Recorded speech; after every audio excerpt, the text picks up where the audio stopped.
Hi, part 2 of fixing the Tiger Moth.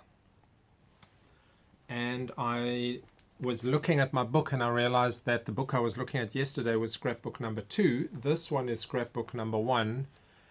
And this is from early 1981. So there is my Tiger Moth, which is this very one, which has been through quite a life. So that makes it, oh, by the way, this is just an exercise book. Someone was asking, what is this?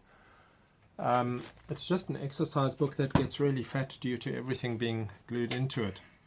So 1981, early 81, 45, 44, 45 years old, almost 45 years old.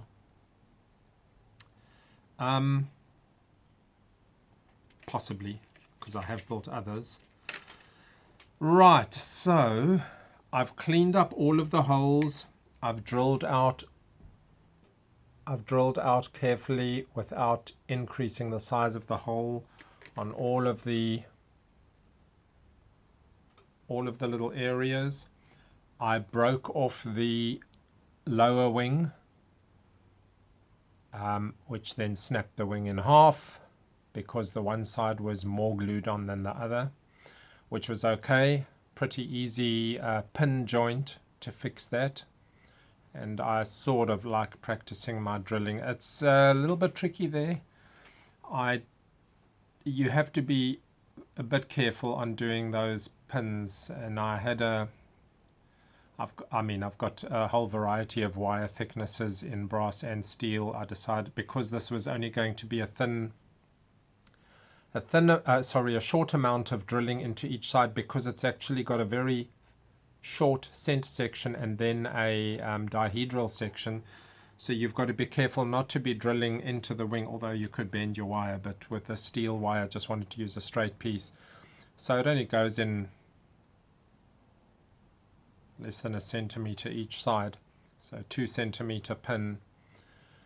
You have to be pretty careful to drill in exactly evenly both sides without offsetting your wing vertically forward, fore and aft, and even affecting the dihedral. But this time I got it right very nicely, got it back on perfectly. Now any remaining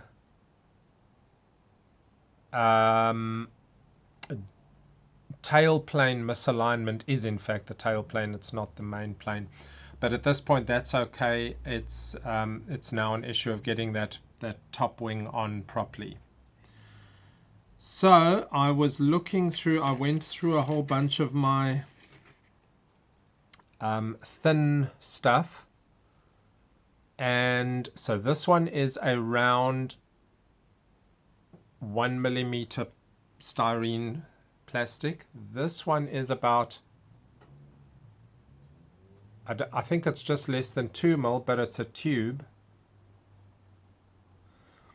And I was pondering that for the replacement of these. So while size-wise, that's not bad. I was also pondering the fact that you could then flatten a section, which would give you a oval, not quite a streamlined shape as the strut has, but that would be the closest. But that end doesn't fit into these holes, and I don't want to re-drill these holes bigger. I could, I just don't feel like it. So what I've decided to do, rather than that, because actually, just not sure, flattening that might take it out to be a bit wider than this thing. But I've decided to just go with the 1 millimeter round. So I am going to remake those struts so that fits into there very nicely. I think that using the round strut is an acceptable deviation considering everything else on this plane. I was looking at flat. I found some section which I didn't need to cut, but that's a bit wide. I could thin it down, but it's also a bit thick. I mean, I've got a whole variety, so I can get the exact sections, but all things considered, I think the round is the correct thing to do. What I could do is remake a blade out of that. That is very close. I could use wide. I could use other styrene sheet. Cut a blade, but I don't really want to just glue a blade onto that little joint. So it's easy to drill into the spinner to insert a small section, whether it be a small styrene pin or even just an extension of what I cut out on a blade.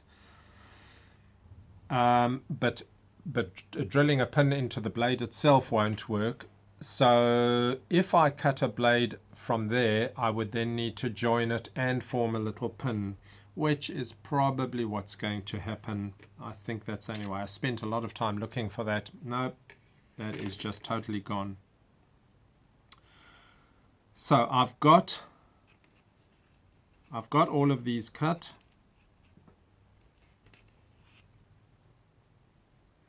Got a whole bunch of these cut in various lengths.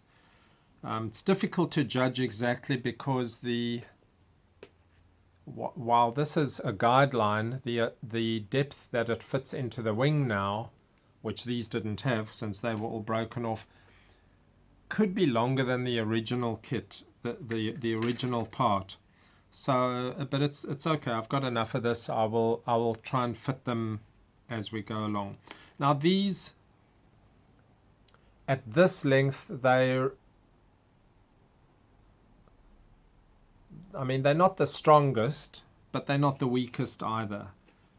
You know, when you judge it on this, they're very flappy, but that'll do. It'll be okay. The undercarriage section, which is now in parts, I decided to remake, and I will post pictures. So I've remade that out of brass, 2 pieces, and I soldered that together. Not quite in focus there. So I almost started with a more red brass, which I realized was a little bit stronger. This particular one, yellow brass, this thin one is was quite nice to bend. I might do a little bit more cleanup on that solder joint. I've taken all the flux off. I've used thinners on it, cleaned the part up. I've sanded it with sandpaper, but I think I'll do a little bit more cleaning. So that's that part of it. And these parts which slide over onto it like that, I'm not going to remake that. That's okay. So the main structural strength is that part. These ones just go along for the ride. Wheels are cleaned up. They will get super glued on, obviously, because that's now brass onto that joint. So undercarriage can go on at the end because the big thing is the upper wing now. I put a big blob of blue tack onto the middle there just to get an idea. I mean, I already knew that it was going to be a hassle to get off afterwards, but I just wanted to look at it and get a feel for it. So I tried that, positioned it, and realized that, yeah, it would help you well enough to get the outer struts on, but the amount of force or manhandling and pushing and pulling and tugging and trying to get it out might be too much. Although, as I think about it now, if you've got if you've got a blob of blue tack there with your struts on it, the one way that you can do that is to gradually push the blue tack down onto the fuselage more, little by little, and away from your wing. So you don't try and tug that blue tack out of there. Obviously you'll just damage everything you've done in the fixing, but you can, by downward pressure, gradually move it away from the wing. That is an option. One of the viewers commented that a better option is 2 piles of blue tack either right on the outboard or midway in the wing. That frees up having to deal with any removal of blue tack right at that center part, but it still does leave you with manhandling of the wing. I'm going to think about that a little bit, and we'll see how that goes. So that's where we're at this stage, and the next phase will continue. So by the end of today, I'll have the wing on. These end struts, these remaining piece of end struts, will be the last to go on, and I'll remake them out. Not brass, probably not brass. I'll just remake them out of plastic. So in this case, the outer struts will be the ones holding the wing in position, and the inner struts will be there for looks. Okay, that's where I'm at there. Cheers.